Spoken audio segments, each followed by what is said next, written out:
How to download SCHWAB mobile app. So if you want to download SCHWAB mobile app, then first check your internet connection. And once your internet connection is stable, you need to simply go for Play Store or your App Store. And you can go for the search bar, which is on the upper side, and then search for SCHWAB app. And here you will have SCHWAB mobile application. So if you want to download this application, tap on install, and once you tap on install, it will start the install process. So it might take some time depending on your data or your Wi-Fi connection to download the application. And once it's downloaded, you can simply go for the open button, which will be on the right side. And once it's downloaded, tap on open and tap on allow.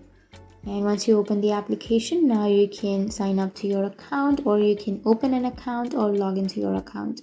So that's how you download SCHWAB mobile app. And if you have any questions, feel free to comment below. Thanks for watching.